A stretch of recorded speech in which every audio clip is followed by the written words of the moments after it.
Last year I gave the RKF45 code out how to do all this. They didn't learn much. So this year we changed. I want you to do it instead of me doing it. But you don't need to do RKF45. Just do easier method. RKF45 is a little bit tricky. Okay, easier method. I upload this on the Blackboard. I call it 6.5, lecture 6.5. Before I go to RK45, let's take a look at how do we solve one equation, ODE, with explicit Euler. I think we talked about it last time already, but okay, let's repeat it a little bit. The next point equal to the previous point plus the gap multiplied by the slope at the current point. So basically, the next point is based on the slope at the current location. Okay, we have to solve this. This has to be given. Okay, dy by dx equal to some function of x and y. Okay, that has to be given. The formula has to be given, and we need to know initial condition. Okay, at x equal to a certain value, what is the y value? We need to know one point. So basically, this equation just tells me slope at everywhere. Slope at everywhere, but it's not enough. I need to know at least one point. If I know one point, I can draw the whole line. Okay. If I don't know any point, I cannot draw the whole line. If I know the slope at everywhere and I know one point, then I can draw the whole line. Let me show you the Excel file. Okay. It is already on the Blackboard. Okay. I put my solution to be 1 plus e to the power of minus x. That is solution. Okay.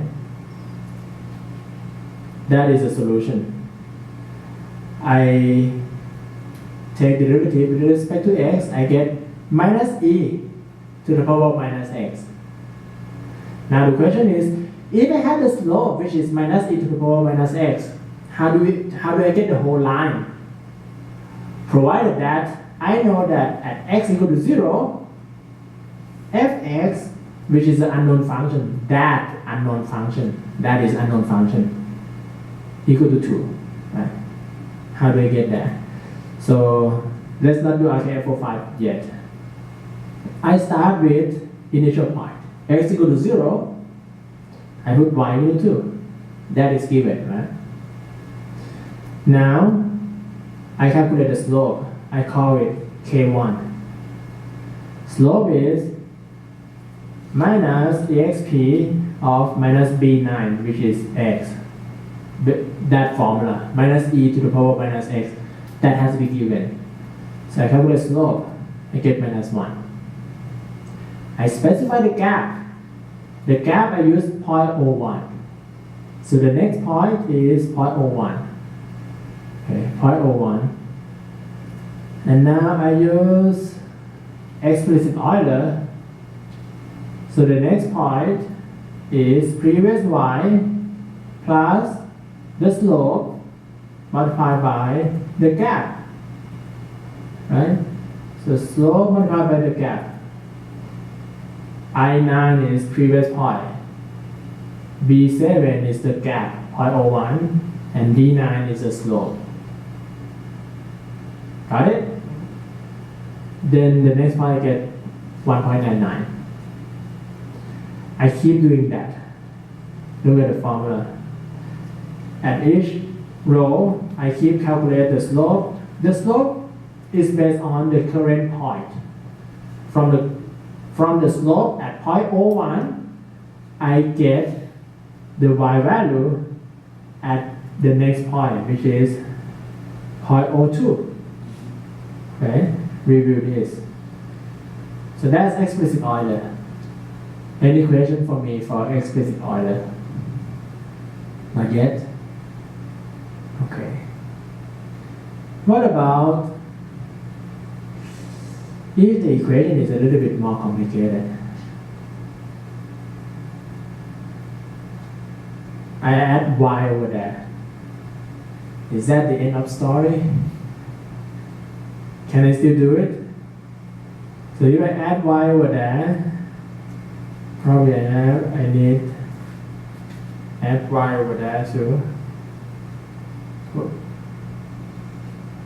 And maybe this may not be right. Okay, let's not do that. But okay, let's say we know that it has y. What do I do? Oh, easy. K1, which is the slope at the current point, is based on x and y value at the current point. Okay, so if the slope has something to do with y, we adjust that. So I add y over that.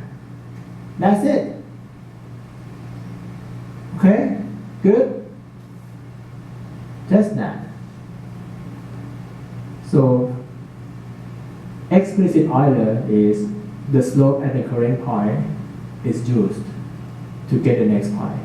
If the slope at the current point has to do with both x and y value, we use x and y value of the current point.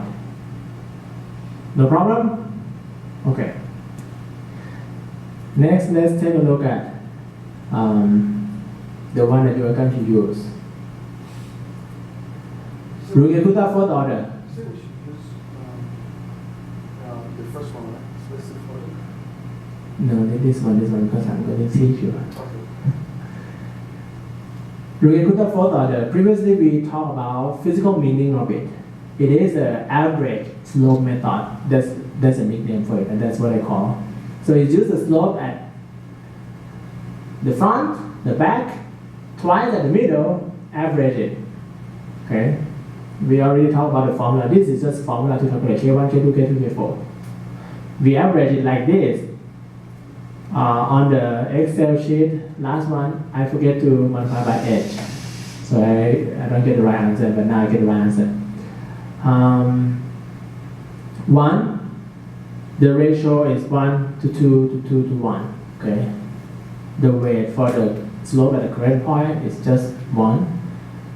The weight for the slope at the middle for K2 is 2, for K3 is 2, and for K4 is 1.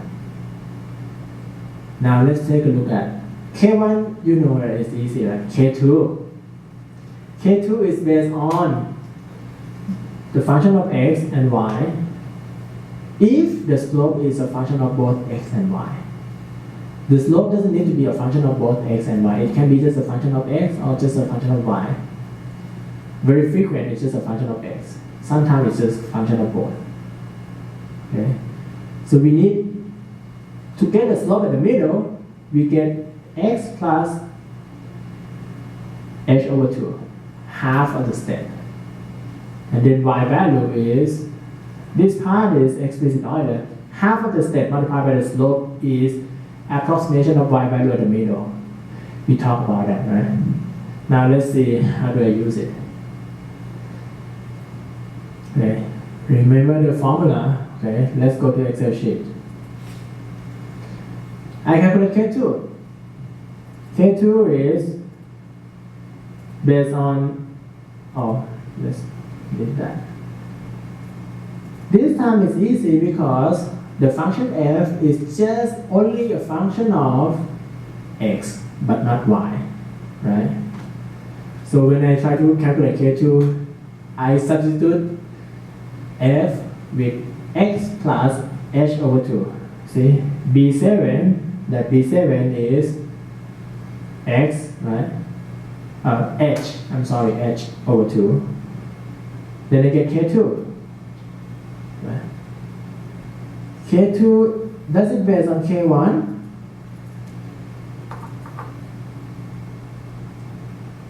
Is it? No, because it's not function of one. It's just It's not based on K1 because it's not a function of y. But when it is a function of y, then it will link to K1. Okay? So K3, is that based on K2 and K1? No, because it's not a function of y. And K2 and K3, they are the same. What about K4? I use the next point, x plus h. Okay. Then I know the exact solution because I'm the one who created this problem, right? That's the exact solution. What about Runge-Kutta first order? Oh, RK4, I put RK4 answer is there. Look at that line. I use previous value, which is C9, plus 1 over 6 multiplied by K1, which is D9, plus 2 K2, plus 2 K3, plus K4. Everything multiplied by the gap of H. Then I get K2. Okay. Keep doing that until the end. I get the line. Now let's take a look at exact solution and explicit Euler. I calculate the error. The error from RK4 is 10 to the power minus 13 or 10 to the power minus 14. Very small. But for explicit Euler, it's 0.001. It's correct, but it's not that correct. See what I'm saying? So RK4 is better than Euler. But of course, first step, you may want to do Euler first. Because Euler can give you something that's correct too. If you use small step size, okay, instead of 0.1, 0.001, look at the error. The error from RK4 is 0, but the error from Euler is okay, a little bit less. Put more, smaller step size, become more accurate, but of course, X we just be able to draw very short, right? There's a limit, I think. Okay, let's put 2, 3 more, 0. What about that?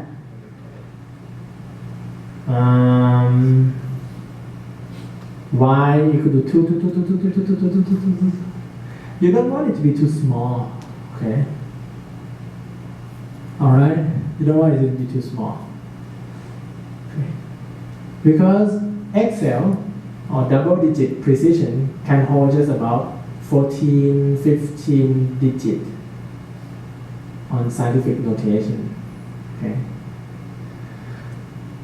So this case is not quite the same as your case because K1 and K2 they are not related. This is because the function itself, dy by dx, that is y, right? It's not a function of y. Now look at your case. You have dh by dz equal to something as a function of h itself, right? Yes. So for your case, K1 and K2, they should link. Got it? Alright.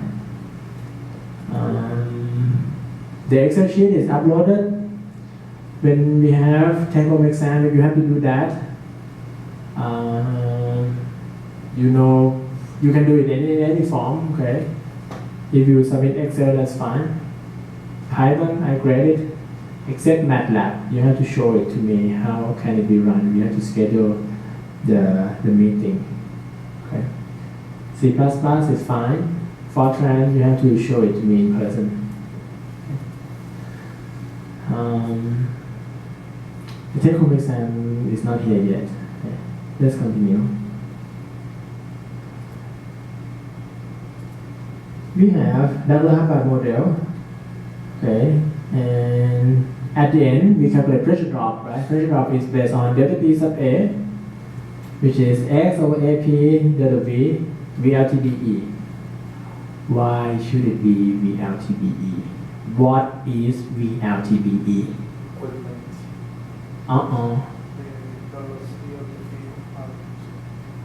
E stands for N. VE is N. P sub A represents the loss due to pickup, accelerate. it accelerates from the liquid that have velocity VR to dE, or the liquid in front of the slug. Pick it up, accelerate it to the velocity of Vs or Vm.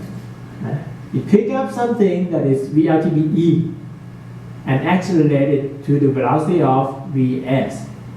Liquid in the slug body have the velocity of Vs, right, or Vm. Liquid in the film has a velocity changing with the distance, okay, changing with location. But you pick up for the one that is at the end of the film. That's why they use VR to dE. Where does that VR to dE come from? Integration to be correct. If you do integration, wherever you stop, that point will be the point where the film is thinnest. That is the point where you use VR to dE. Or as an approximation, you can use it as an equivalent height. That is okay too. It's acceptable. Okay? You can say, hey, numerator of the h by dz equation equal to 0, and solve for the equilibrium height, and use that. Okay? Which way is more accurate? Of course, the one that solve ODE, right? Let's go through every detail. Okay, that is delta p sub A, 10,000. Delta p sub F, frictional pressure loss. Okay, I calculate density and viscosity based on the holdup. This one is fluid property of the slug. Reynolds number of the slug. Calculate friction factor of the slug. 2F over V square over D of the slug part. Then I get that much. Okay. Frictional pressure loss. Subscript F over there is frictional pressure loss. Right? Look at that. 0.003 is over there, right? 2F rho V square over D, and that rho happen to be the rho of the slug body. So this means I neglect frictional pressure loss in the film. It's okay if the film is short, but if the film is long, think about somewhere near the transition. Okay. We have a transition. Transition A, right? Connect between non-stratified and stratified flow. Some part of that non-stratified flow is actually slug flow. So near the boundary, you have slug flow, but that slug flow have a long film. Okay. If we go further, reduce liquid flow rate a little bit, it will be just film. But maybe have some wave or something. But if we increase the liquid flow rate, we have shortened film, shortened film, shortened film, shortened film, shortened film. If we have enough liquid flow rate, there's no film, just this bubble flow. Slug flow is somewhere between. Okay, so near the transition, the film can be long, and we have some slug. This formula that neglect the frictional pressure loss in the film zone will give us way off answer. Not good. What do we do? Any suggestion? How do you read the book? Victor. Could you make a question again, please? This formula neglect frictional pressure loss due to film. If you look at it, it's used 2F over V square over D of slug body. It used acceleration of pressure loss. But that doesn't have anything to do with friction from the film part. Right? How do we account for that? We can use a stratified. Stratified model doesn't account for the slug. For the Or add them together somehow. Use weighted average based on time, maybe, or based on slug length, maybe. I have a better way. We use Taitel-Barnea. Taitel-Barnea account for everything, and it works for somewhere near transition. Okay. In summary, when we put this in the computer code, if you can do this in Python, MATLAB, C++, whatever. First, we get everything, including frequency. Get every parameter needed for the integration. Set ls, do the integration. After the integration, we check if the input ls make mass balance or not. Just that, and adjust ls until we have mass balance. If you want to adjust frequency, you do the same thing. But this time you don't know film length, right? You stop when you have mass balance. That will be equivalent to this one. In this version, we know the film length. We know the slab length. We assume the slab length, slab body length. We stop wherever we need to because we already know the film length. But slab length may make us to have too much WL. We adjust slab length until we match. Another way is we stop when we have mass balance. Alright, that's it. Let's do a better model.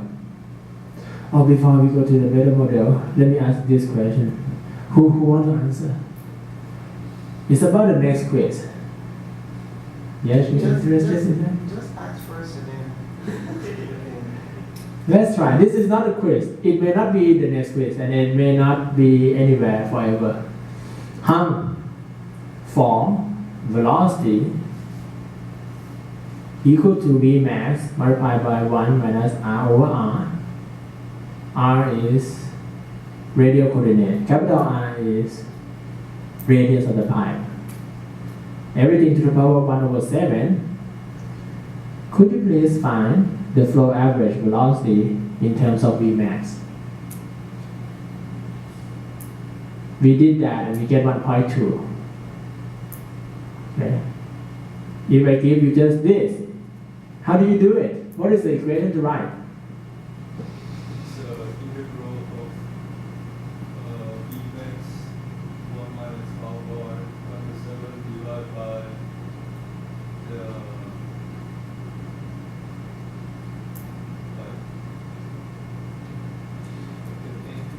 Did I ever talk about this?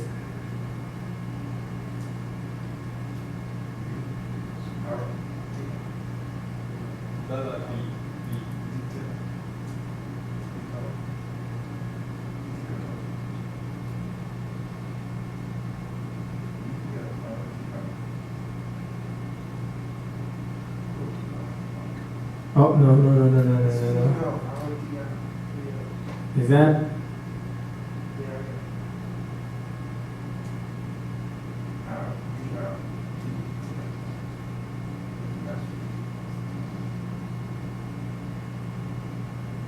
Mm, 0 to 2 pi. Oh. Is the total area? I mean integration from 0 to 2 pi and integration from 0 to r of that thing, and you get what? Pi r squared, right? So in the bottom you get pi r squared. Just that. And the top one, just substitute that in and do the integration. That's it. Are you okay with this, huh? Yeah, okay. I try to have an easy question for you to do, okay? Maybe next time we can do this, or we can do something else. We can always do something else, okay? Good? Easy enough. Right now it's easy, but during the actual time, maybe it's not. Alright, let's go to Taitel-Barnea. Taitel-Barnea work for any angle. We need more information. They did not, okay, Barnea, by the way, is a female professor, okay? They did not use VGLS equal to VLS. VG is gas velocity, subscript LS is liquid slug. So this means inside the slug, actual gas velocity is not the same as actual liquid velocity. Okay? They did not assume this. For the case of horizontal flow, we have they say, okay, VLS equal to VGLS equal to VM. That is special case, horizontal flow. If it is not horizontal flow, we have to use closure relationship to find VGLS. Which page number? Find it, tell me, come on. Which page number? It's in the closure relationship section. You find it? Page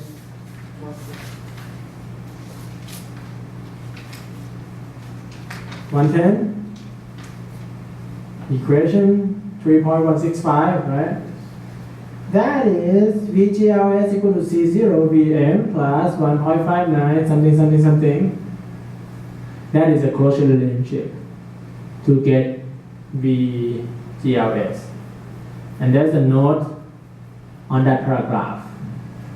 Let me show you.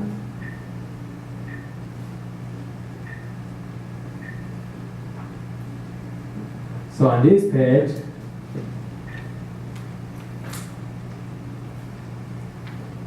basically what we say is, okay, however, for horizontal and horizontal flow, as a bubble tends to accumulate at the top of pipe, it is commonly assumed that bubble move at the average velocity, hence the flow distribution coefficient, what is flow distribution coefficient? C0, right? Is equal to 1. C0 equal to 1.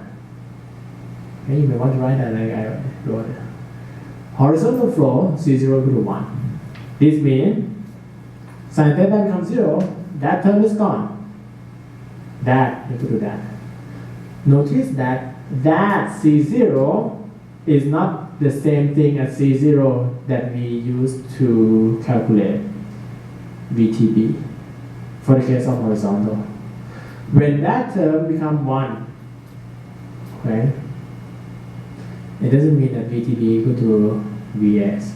We still use the same correlation. Okay? When we calculate VTB, we still use 1.2, not 1. But for gas in the slug, we can say, okay, gas in the slug equal to liquid in the slug equal to Vm. Right? Other than that, we may use this equation. Okay. Question?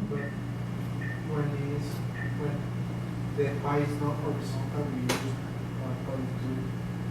for the Correlation, yes. For VGLS.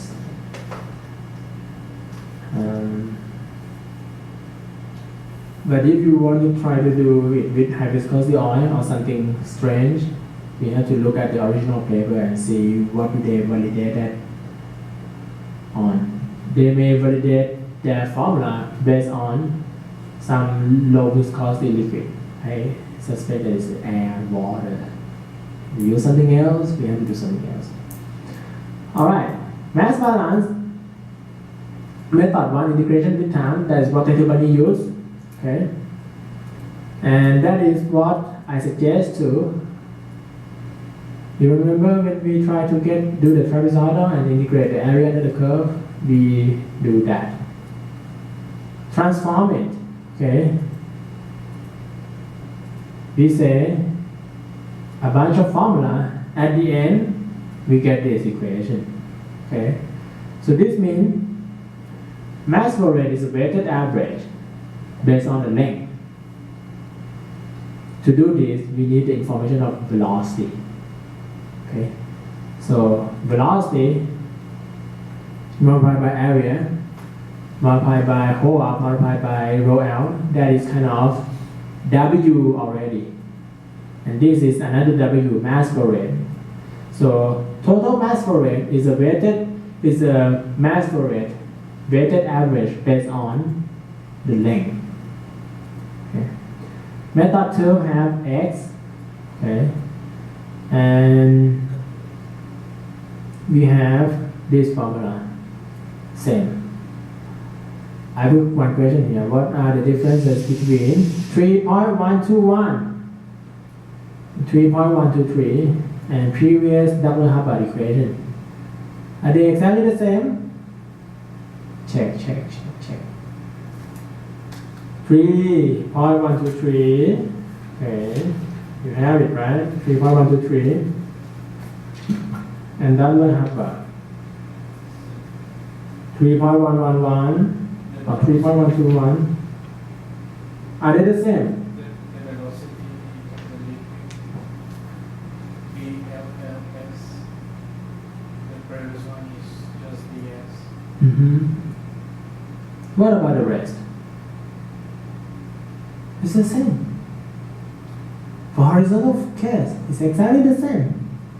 So it's the same thing. Okay, incline, yes, you may argue that it's not Vs, but it's VLS. Yes, it is. Alright, we combine 1.22, 3.123, 3.122, 3.122, 3.123, x, and that one.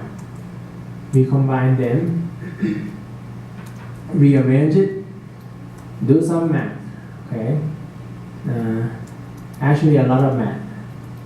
Eventually, you get that. That is expression of Vs out. Is it new? Okay, VSL, which is the input, is the weighted average based on Vs, VTB, and some kind of integration over there. Is this really new? Do we need this? No, we don't. You can use it. If you don't use this, you can use something else, which is just a regular mass balance. You can start with this equation. 3.122. Okay, it's the same. So this fancy equation of VSL with respect to something else is just combine those two equations and do some math for the x part, substitute it in, rearrange it without any further assumption, you get that. What is this equation telling us? Okay. What is this about? It's a mass balance, okay? in the form of superficial velocity. Superficial velocity is a combination of the velocity in the slot and the velocity in the film. But we cannot exceed something over here. That part is like x, right? So this is similar to the equation with x, the snapshot thing. Okay? So basically, this form of formula is another form of mass balance. It's still mass balance, nothing new. Okay? They also show some proof, okay, that every equation, they are actually consistent to each other. Okay. What that is okay, if you have mass balance, that is mass balance, right? That I just copied from previous page. It's the same thing. So a little bit different, but basically that's mass balance. So when we do some trick, okay, Vm equal to HLS plus something, very long. Do the math, substitute something in there. From the mass balance, we get this. Vm equal to VLS, HLS plus VGLS, alpha LS. Okay. So basically it's just several kind of expression, add them together, we get that. You review the math by yourself, okay? But this is just what happened between the line that is in the textbook. In the textbook they didn't show this, but I showed this to you, okay? What does it mean? Look at that. HLS, alpha LS. Vm is known or not?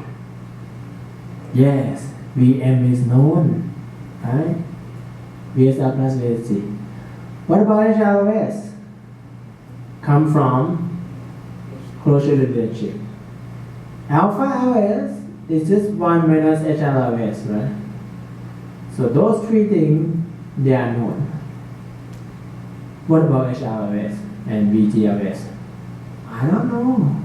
We need at least one closure relationship for those two things. Just one, not two. So if we can get VGLS, then we can get VLS from this equation. Make sense? By having it like this, it allows mass to conserve. Okay? Alright.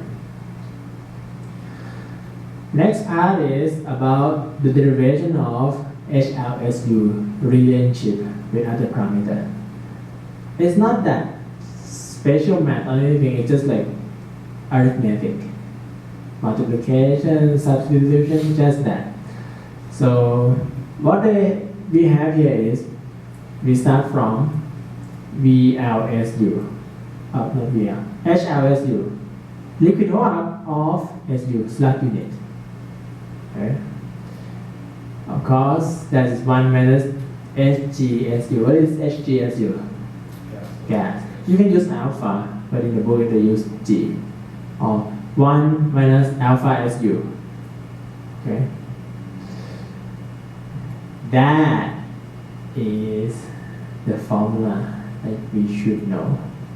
Average holdup of the unit is the weighted average based on length without velocity. Okay. Length of the slug body, liquid holdup of the slug body, length of the film and liquid holdup of the film. Of course, we have to do integration because the liquid holdup keeps changing with length, right? Over LU. So it's a weighted average based on length fraction. Okay, question to you. Who want to answer me? Isaac, how about Isaac? Isaac, this time, why do we not have X pickup rate? Do you recall when we do this kind of integration without velocity? This time we don't have velocity, right? And we do WL, sorry. When we don't have any velocity, we do WL. We have X. See that X? Whenever we don't have velocity over there, no velocity, we have X over there. That is to calculate mass flow rate. When we just try to get liquid holdup of the slug unit, why don't we need X?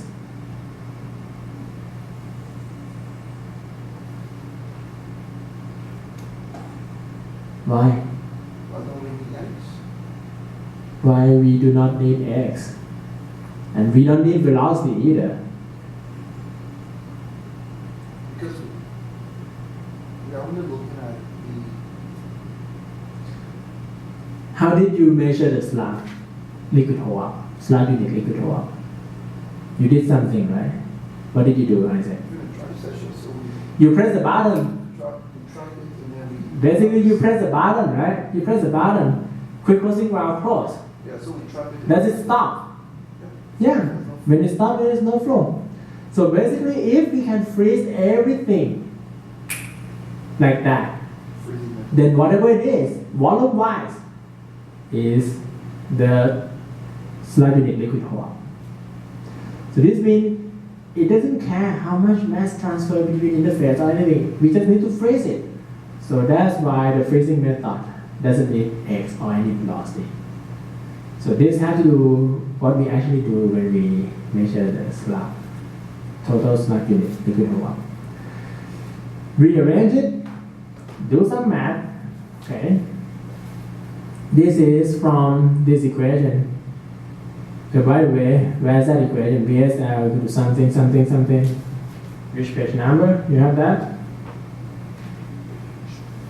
Oh, it's not anywhere. I think we have the one equivalent to that, is it? We have our film.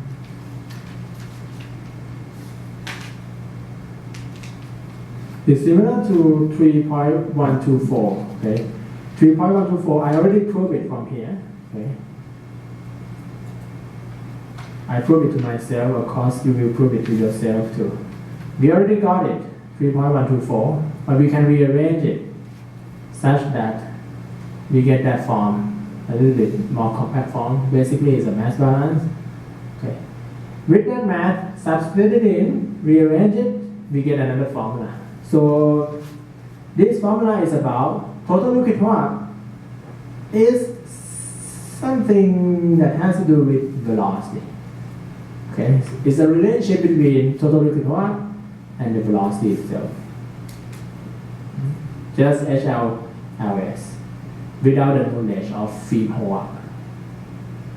Interestingly, even though you don't know the film holdup, you can get HLSU if you happen to know VTB and VLS. VLS is about VM, right? VTB we calculated. VSL is your input. So all those things we know it, then we can calculate HLSU. Alright?